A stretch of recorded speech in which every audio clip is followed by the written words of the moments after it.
भारतीय परामर्शदाता परिषद यानी काउंसिल ऑफ इंडिया, इसके अलावा नेशनल कैरियर सर्विसेज जैसी ऑफिशियल बॉडीज की तरफ से एस्पायरिंग कैंडिडेट्स के लिए दो हैरान करने वाले आंकड़े।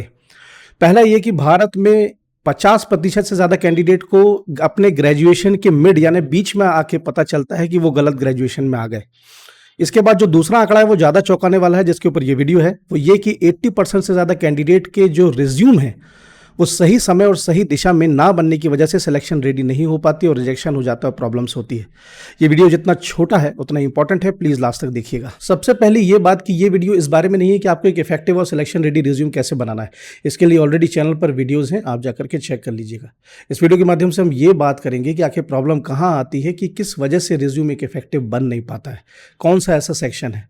तो बात यह है कि जैसा कि बताया कि स्टार्टिंग मैंने कि 80% ज़्यादा कैंडिडेट के रिज्यूम सिलेक्शन रेडी नहीं बन पाते हैं, तो उसका कारण ये है कि वही 80% जो कैंडिडेट्स हैं वो जनरली अपने ग्रेजुएशन के फाइनल ईयर या सेकंड लास्ट ईयर पर आते आते अपने रिज्यूम पर सीरियसली ध्यान देना शुरू करते हैं, जिसकी वजह से स्टार्टिंग का जो टाइम है वो वेस्ट चला जाता है और उसकी फिर भरपाई नहीं हो पाती, और फिर आनन फानन में कुछ भी रिज्यूम में मेंशन करने से कुछ हासिल नहीं होता। जो मैं कह रहा हूँ उसको अगर थोड़ा सा ध्यान से अगर समझें तो आपके रिज्यूम में बेसिकली दो इंपॉर्टेंट पार्ट्स होते हैं। सबसे पहला होता है एकेडमिक प्रोफाइल, जिसमें आपके 10, 12th आपके ग्रेजुएशन के परसेंटेज होते हैं।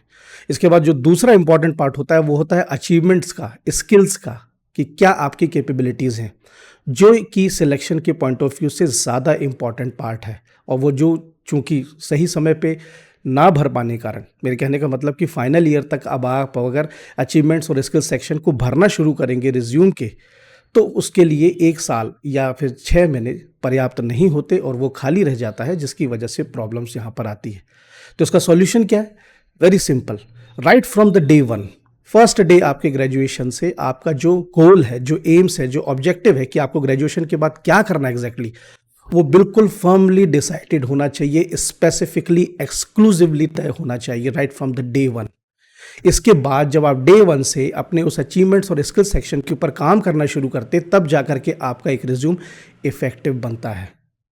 और जनरली होता यही है प्रॉब्लम कि स्टार्टिंग में कैंडिडेट्स आते हैं, सोचते हैं कोर्स को समझ लें, करेंगे, फिर अभी तो बहुत टाइम है, 4 साल है, 8 सेमेस्टर है, 3 साल है, ईयर पैटर्न है, जो भी है करेंगे, उसको कैजुअली ले लेते हैं। और जब वक्त आता है, मतलब जब लगता है कि अब हमें करना शुरू की, तब तक बहुत देर हो चुकी होती है।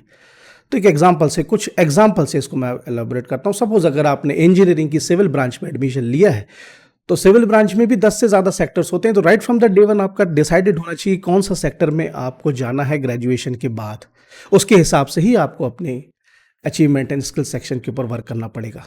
अनदर एग्जाम्पल, अगर सपोज आपने फार्मेसी में एडमिशन लिया, आपको फार्मास्यूटिकल्स, तो आपका जो गोल है, एम है, वो तैयार एकदम रेडी होना चाहिए कि फार्मेसी की ग्रेजुएशन के बाद आप कहाँ जाना है। तो सपोज अगर आपको कंपनी में जाना है, इंडस्ट्रीज़ में जाना है, तो फार्मास्यूटिकल इंडस्ट्री तो बहुत बड़ा सेक्टर, उसके अंदर 17 से ज़्यादा डिपार्टमेंट है। तो किस डिपार्टमेंट में जाना है right from the day one decide होना चाहिए। तो सपोज अगर आपने सोचा कि फार्मेसी के बाद मुझे प्रोडक्शन डिपार्टमेंट में जाना है, तो प्रोडक्शन के भी कई सेक्टर्स हैं, जैसे कि लिक्विड ओरल्स है, सॉलिड ओरल्स है, पैरेंट्रल्स है, पैकेजिंग है, किस में जाना है ये स्पेसिफिकली डिसाइड होना चाहिए। और उस हिसाब से आपको अपने रिज्यूमे के अचीवमेंट एंड स्किल सेक्शन के ऊपर वर्क करना चाहिए। कैसे करेंगे? It's very simple. आपने डिसाइड कर लिया कि आपको फार्मेसी के बाद प्रोडक्शन डिपार्टमेंट के लिक्विड ओरल्स या सॉलिड ओरल्स में जाना है, तो उससे रिलेटेड आप अपने ग्रेजुएशन के दौरान सेमिनार्स, कॉन्फ्रेंसेस, वर्कशॉप अटेंड करिए, ट्रेनिंग्स अटेंड करिए, जो कि सर्टिफाइड प्रोडक्शन के पर्सनल्स के द्वारा कराई जा रही है। उनके सर्टिफिकेट्स को एक्वायर कीजिए और वो चीज़ें जो आपने कंप्लीट कर ली हैं उसको अपने अचीवमेंट्स और स्किल सेक्शन में मेंशन करते चलिए धीरे धीरे, फिर वो ऐसे करके फिलअप होता जाएगा। सपोज आपको फार्मेसी के बाद क्वालिटी कंट्रोल डिपार्टमेंट में जाना, तो क्वालिटी कंट्रोल डिपार्टमेंट में सारे सोफिस्टिकेटेड इंस्ट्रूमेंट होते हैं। तो इन सोफिस्टिकेटेड इंस्ट्रूमेंट्स की ट्रेनिंग्स करिए, उनके सेशंस अटेंड करिए और उसको अपना मेंशन करिए कि आपको ये इंस्ट्रूमेंट अच्छी तरह से बखूबी चलाना आता है, ये आपका अचीवमेंट है, ये आपका स्किल है। तो जब इस तरह के रिज्यूम लेकर के आप क्वालिटी कंट्रोल डिपार्टमेंट में जब जाएंगे, तो डेफिनेटली रिजेक्शन होने के चांसेस बहुत कम होंगे। अब अपने इंस्टीट्यूट में रिक्वेस्ट कीजिए, अपने फैकल्टीज़ से, अपने इंस्टीट्यूट्स में बोलिए कि हमें इस तरह की विजिट्स कराइए, मेरा एम है, मेरा गोल है, मुझे प्रोडक्शन में जाना है, क्वालिटी कंट्रोल में जाना है, रिसर्च में जाना है। वहाँ पे विजिट्स कीजिए और वो विजिट का सर्टिफिकेट आपको मिलेगा, उसको आप अपने रिज्यूम में मेंशन करिए।